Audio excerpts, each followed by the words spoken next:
کہ چاہے زری کا کام ہو، زردوزی کا کام ہو، بدری کام ہو، چکن کاری ہو، بنارسی کام ہو، یا پھر چھوٹے بچوں کے کھلونے بنانا ہو، یا پھر پیتل تانبے کا کام ہو، یہ سب مسلمانوں کا ہنر ہے جو آج اس وطن میں ہے۔ تو صوفیوں نے ایک فارسی آبپاشی کا پہیہ ایجاد کیا، جس کو لکھنے والوں نے کہا کہ جلا ینترا یا ارا گٹھا کہتے ہیں، جس سے بنگال کی سرزمین کو بڑا فائدہ ہوا۔ عبد القادر نادا کاٹن پدم شری ایوارڈ ملا، جنہوں نے ایک پانی کا الارم ایجاد کیا جس سے کسانوں کی فصل میں 25% اضافہ ہوا۔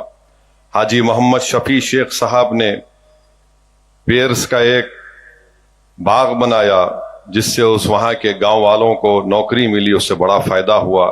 تو حوالدار عبد الحمید کی قربانی کو ہم بھول نہیں سکتے۔ پرم ویر چکر ان کو ملا 65 کی جنگ میں۔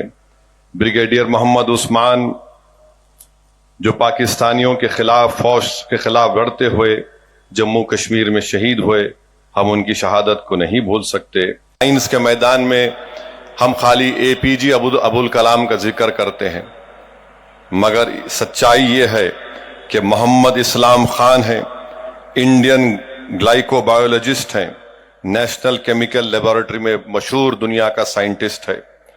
ڈاکٹر سلیم علی ہیں، اورنتھولوجسٹ ہیں۔ سید ظہور قاسم ہیں، جو انٹارکٹیکا میں جو بھارت پہلی مرتبہ گیا تھا 1980 میں، محمد سید ظہور قاسم صاحب ساتھ تھے، اور 8 مرتبہ جو ہم انٹارکٹیکا گئے وہ انہی کی بڑی کوششوں کا نتیجہ تھا۔ ابراہیم علی ابو بکر صدیق ہے، ایگریکلچر سائنٹسٹ ہیں، اور انہوں نے اپنے ایجاد میں جینیٹکس اور پلانٹ بریڈنگ کے بارے میں جو کام کیا، اس کی وجہ سے چھوٹا باسمتی بڑا مشہور ہوا۔ ان کو 2011 میں پدم شری کا ایوارڈ دیا گیا۔ یہ ہمارے چوہا نما کون قانون، جس میں وکیل حسن، منا قریشی، محمد رشید، فیروز قریشی، محمد ارشاد، نصر الدین نسیم، جس کو انگریزی میں ریٹ مائنرز بولتے، جنہوں نے 40 ورکروں کی جان بچائی جو اتراکھنڈ میں کسی ایک ٹنل میں پھنس گئے تھے، اور دلی سرکار نے ماشاءاللہ اس میں ایک بچہ وکیل تھا، اس کو انعام کے طور پر بلڈوزر سے اس کا گھر بھی توڑ دیا۔ سمیع سعود یہ کون آدمی ہے جس نے ایک پورٹیبل ای سی جی ڈیوائس کو ایجاد کیا جو ڈیٹا کو وائرلیس کلاؤڈ سے انالیسس کر کے بھیجاتا ہے، جس سے کئی لوگوں کی جان بچتی ہے، اور یہ 99% صحیح پریڈکٹ کرتا ہے ہارٹ اٹیک کو۔ سمیع سعود اس شخص کا نام ہے۔ Syed Ehtisham Hasnain molecular epidemiology, drug resistant tuberculosis کے بارے میں انہوں نے جو اپنا پیپر پیش کیا، اس سے کئی مریضوں کے پیسے بچ رہے ہیں اور ان کی صحت اچھی ہو رہی ہے۔ وہیں پر ہم دیکھتے ہیں کہ عبید صدیقی، ای اے صدیقی، یہ مالیکولر بایولوجی میں اور ایگریکل جینیٹکس میں انہوں نے کام کیا۔ عظیم پریم جی نے وپرو کو ساری دنیا میں مشہور کر دیا۔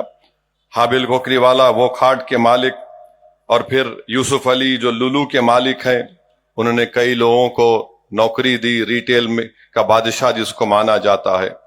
وہیں پر مولانا ابو الکلام آزاد رحمۃ اللہ علیہ کی قربانیاں ہم بھول نہیں سکتے۔ پھر تعلیم کے میدان میں آپ جانتے ہیں فاطمہ شیخ کون تھی، جو ساوتری بائی پھولے کے ساتھ مل کر بچوں کو تعلیم کا انتظام کیا۔ پھر وہیں پر رابعہ جو ملا پورم کی ایک اپاہج لڑکی تھی، جس نے خوانگی کو عام کرنے کے لیے بڑے محنت کی، تو وہاں پر مرکزی حکومت نے ان کو ایوارڈ دیا۔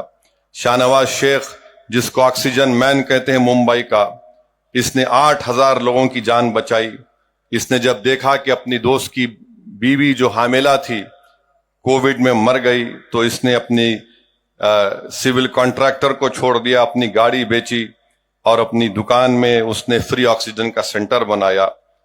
2 بھائی ہیں تجمل مزمل پاشا، جنہوں نے اپنی زمین کو بیچ کر جو غریب لوگ کولار کی ڈسٹرکٹ میں ہیں ان کے کھانے کا انتظام کرتے ہیں۔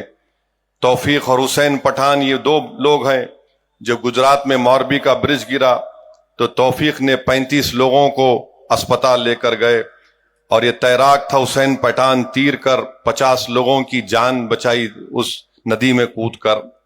آج میرے عزیز دوستوں اور بزرگوں، حقیقت یہ ہے کہ اگر ہم جس سرزمین حیدرآباد میں ہم رہتے ہیں، یہاں پر سب سے پہلا شخص اگر کوئی کالا پانی کو گیا تو اس شخص کا نام مولوی علاء الدین تھا، جو تاریخی مکہ مسجد کے امام تھے۔ 17 جولائی سن 57 کو انہوں نے جمعے کا خطبہ دیا، سلطان بازار کی ریزیڈنسی میں جا کر احتجاج کیا، اور پھر ایک لمبا قصہ ہے، بہرحال ان کو اٹھا کر ان کی زندگی ختم ہونے تک کالا پانی میں ان کو رکھا گیا۔ انگریز لکھ رہے تھے کہ شخص مر جائے گا، مگر یہاں کی جو حکومت تھی نظام کی سالار جنگ، وہ بولتے تھے کہ مولوی علاء الدین خطرناک ہے، ہم نہیں لا سکتے۔ ہمارے ملک کا ترنگا کس نے، اس کو بنانے کا ایک بہت بڑا رول اگر کس کا ہے تو حیدرآباد کی ثریا طیب جی کا ہے۔ اور پھر آپ جانتے ہیں کہ عابد حسن صفرانی کون تھے؟ یہ وہ شخص تھا جو نیتا جی سبھاش چندر بوس کے ساتھ تھا۔ حیدرآباد سے ان کا تعلق، 2 سال ورلڈ جنگ عظیم، دوسری جنگ عظیم میں ان گرفتار کر لیا گیا۔ مگر ہم یہ بھی دیکھتے ہیں کہ آج ہم سے پوچھا جاتا ہے، یہ گورنمنٹ آف انڈیا کا ریکارڈ ہے، فارن ایکسچینج 38% گلف کوآپریشن ممالک سے آتا ہے، اور جی سی سی میں سب سے زیادہ کام کرنے والے مسلمان ہیں۔ 38% بھارت کو فارن ایکسچینج ریمیٹنس جس کو بولتے ہیں آتا ہے۔